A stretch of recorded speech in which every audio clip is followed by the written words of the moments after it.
The Biden administration is focusing on issues that affect a whole lot of Americans, like infrastructure. Just a 15-minute drive from 30 Rock sits New York City's largest power plant, Ravenswood Generating Station. That is where I met Energy Secretary Jennifer Granholm.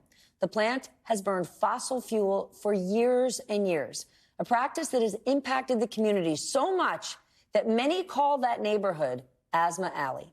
But now Ravenswood is looking to swap those fossil fuels with renewable energy, a move that Secretary Granholm believes is an example of what could happen all across the nation. Watch this. So what they're doing is they're going to convert all this energy that has been produced by fossil fuels, largely natural gas, some oil, and they're going to make it a renewable site. So they're going to take advantage of the offshore wind that is going to be produced here in New York. They're going to have some onshore, they're going to have some solar, but the whole thing is going to be converted from a pollution-creating plant, an energy-creating plant, to a clean energy plant, which is a fantastic story of transformation. The Inflation Reduction Act, the bipartisan infrastructure law, how important are they to projects like this? I mean, they're huge. First of all, these irresistible tax incentives that have been created that have caused all these projects to decide to come here or to convert old power plants to create renewable power, all of those have been incentivized as a result of policy.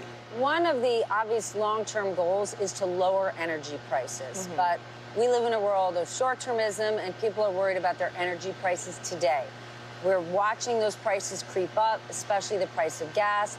Is there a plan right now to address that? Because if people are really fired up and angry about energy prices today, they tend to forget about what could happen tomorrow. First of all, on oil and gas prices, and especially gasoline, oil is traded on a global market, right?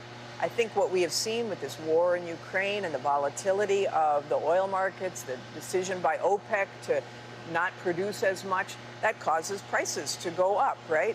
That means the global market is extremely volatile. So what's better for us? The better choice is to move to electrify transportation because it is so much cheaper for you to operate an electric vehicle than it is to fill up your tank with gasoline. So the bottom line is moving to clean is moving to energy security and moving to affordability. It's clear that the goal is to move to clean energy, but at the same time, the president just approved an $8 billion drilling program in Alaska. How do you balance the two? Yeah, I mean, that was the result of a litigation that had to be resolved.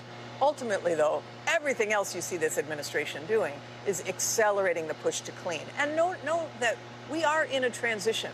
So you can't just flip a switch and go from a fossil fuel energy country to a renewable energy country. That's just not possible because the technology is not ready, the infrastructure is not ready. So it's a transition.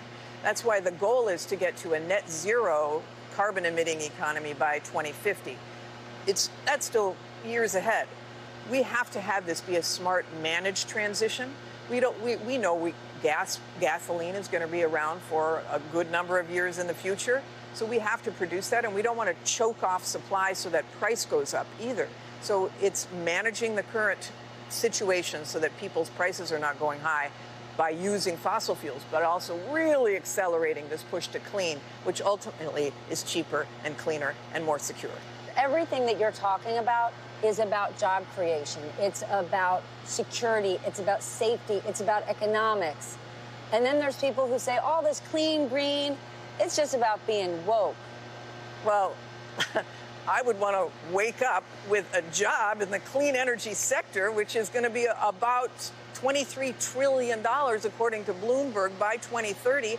Why shouldn't we be pushing to corner the market in that clean energy economy and create jobs in every pocket of America, doing the kind of work that your kids and my kids want to do to help, yes, protect the planet, but also provide reliable, secure energy for America. Do you believe you will meet this administration's clean energy goals by the end of this term?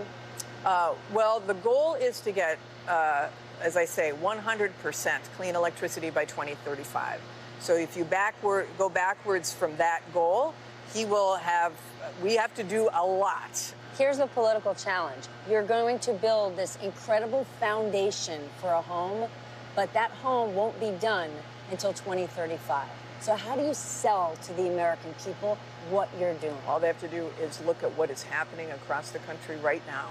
There hasn't been a single state that has been left behind in terms of announcements since this agenda and since the president took office. So people will start to see all across the country that these factories are coming up, and for communities that have felt like they've been left behind, they're getting access to broadband now. They're getting access to charging stations for electric vehicles. There's so much incentive to be able to, from a personal level, take advantage of it to lower people's energy prices and rates. But from a community standpoint and all of these jobs coming back, we are investing in America. You're pretty charged up. I am, because it's so... I used to be the governor of Michigan, and we saw all these jobs, the manufacturing base of our, not just our state, but the nation. We became a weak nation because we weren't manufacturing. We allowed it to happen. And now this president from Scranton, Pennsylvania, and he said, we are not doing that anymore. We're not going to be afraid of sticking our oar in the water and saying we are going to be an energy and a manufacturing powerhouse again. Secretary, thank you so much. I appreciate your time. Thank you. Our special thanks to Secretary Granholm.